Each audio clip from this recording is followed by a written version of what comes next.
paartii isa jedhu jala Roomaa jalatti bitamanii jiru.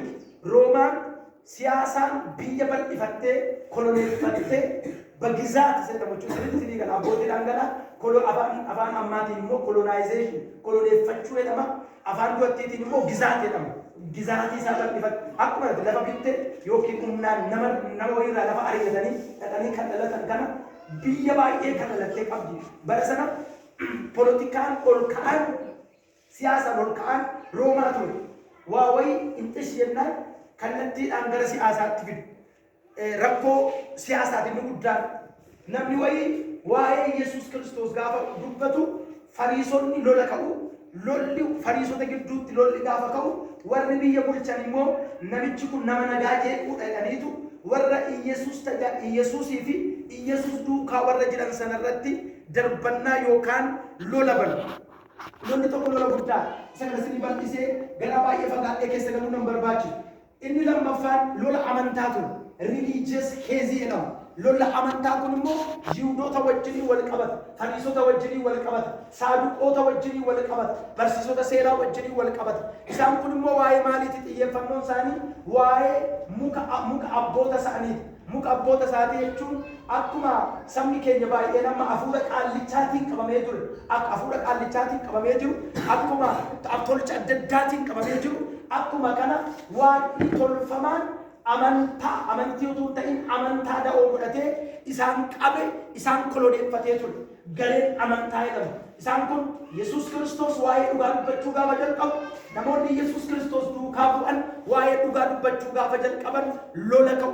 Gareen kun garee baay'ee rakkisoodha. Gareen kun lachuu garee gurguddoodha. Gareen siyaasaas garee guddaadha. Politikaalii humna qabu, ikoonoomikaalii humna qabu, garee humna guddaa qabanidha. Gareen amantaa kunis garee guddaadha. Gareen xiqqaan tokko gareen humna qabu, gareen dhugaa qabu tokko, gareen humna waaqarraatiin socho'u tokko immoo gareen tokko immoo jira. Gareen kun warri maal jedhamu? Discipleship members jedhamu. Warra duuka buutuu Yesuus Kiristoos, gooftaa Yesuus duukaa warra deemanii jechuudha. Yesuusitti warra amananii jechuudha. Isaan kun lakkoofsaan xiqqoodha. Isaan kun humna maallaqaan qaban. Isaan kun humna siyaasaan qaban. Garuu kan isaan qaban humna samii qaban. Ameen. Haleluuyaa. Ameen. Garee sadiitu jira. Gareen tokko humna siyaasaa qaba. Gareen tokko humna amantaa qaba. Tuuta qaba, deeggarsa qaba. Gareen tokko garuu humna samii qaba. Ameen. Warri humna samii qaban kun warri gooftaa Yesuus Kiristoos duukaa deeman kun Yesuus Kiristoos ilma Waaqayyooti. Masiihicha ture. Duraan dursee Waaqayyo afaan raajotaatiin nutti dubbateera. Abrahaam eegaa ture. Amantiidhaan fuulduratti amanee qajeelaa ta'e. Museen waa'ee isaa nutti himeera. Isaayyaas waa'ee isaa nutti himeera. Macaafni qulqulluu walumaa galatti kakuu moofaa kutaan soddomii sagaluun isaanii waa'ee Yesuus Kiristoos nutti dubbataniiru. Hin dhufan jechaa ture. Waaqayyo qaama duwwise sanyii namaatti dabalee erguudhaaf akka jiru in eegu turanii, utuu eegamu turanii nutti himameera warra jedhanii inni masiihicha sanyii namaatti yoo dabalameeyyuu gadoof deebisee nafoon namaa yoo qooddateeyyuu akka ilma namaa tokkotti dhufee yoo dhalateeyyuu inni Waaqayyoodha jedhanii warra waa'ee Yesuus Kiristoos dhugaa ba'aniiru. Sana booddee namichi Toofiloos jedhamu kun waltajjii kana sadii gidduutti rakkate.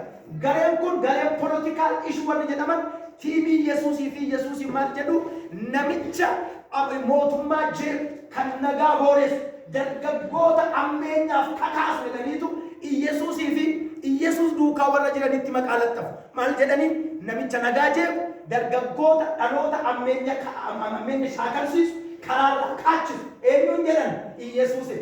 Eenyuun jedhani Yesuusi.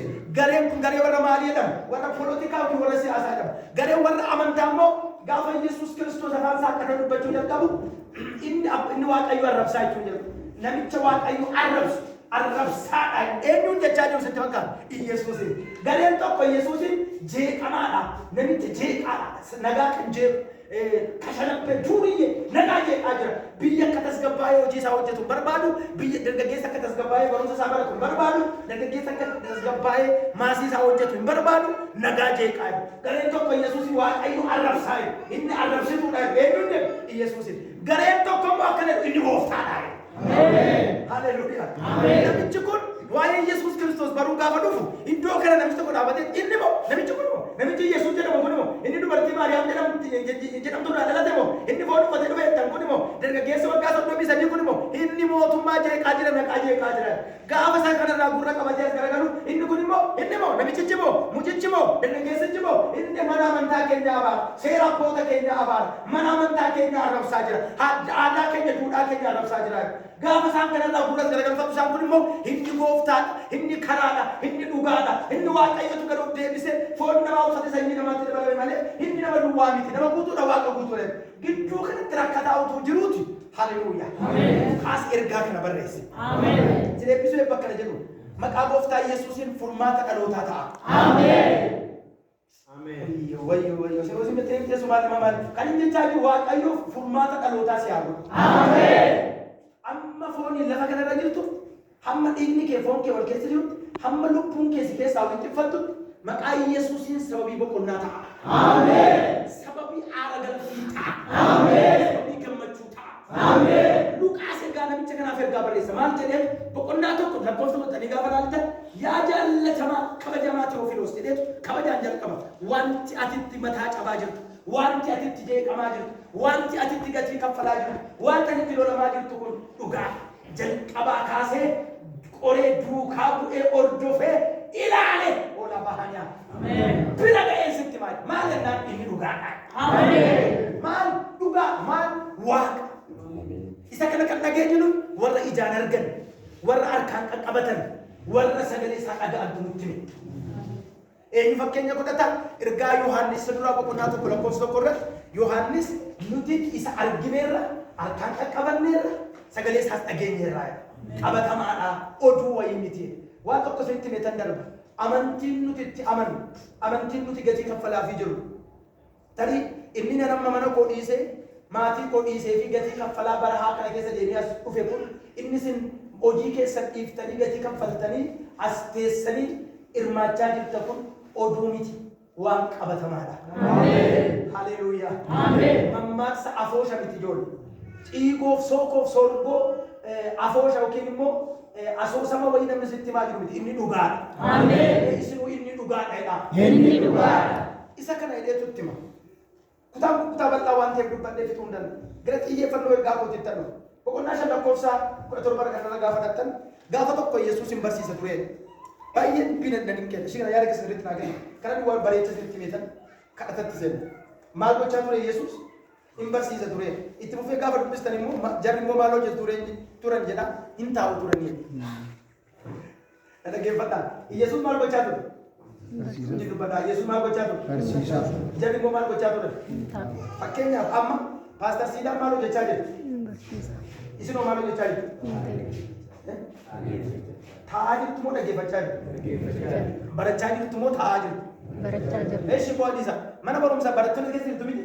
Mana barumsaa gaafa dhaqxan barsiisaan irreega barsiisaa ture yoo jettan barattoonni maal hojjechaa jiru? In taa'an kan jedhu keessaa naa baasa. Taa'uu jechuun nama maa hojiin hojjetan nama harka waliin keessa keessatti kuni. Ebeenu maal hojjechaa jira yoo sinjira taa'aa jira. Inni yoo yaadaan bade gisee tokko taa'ee yaadaan badee jira jechuudha.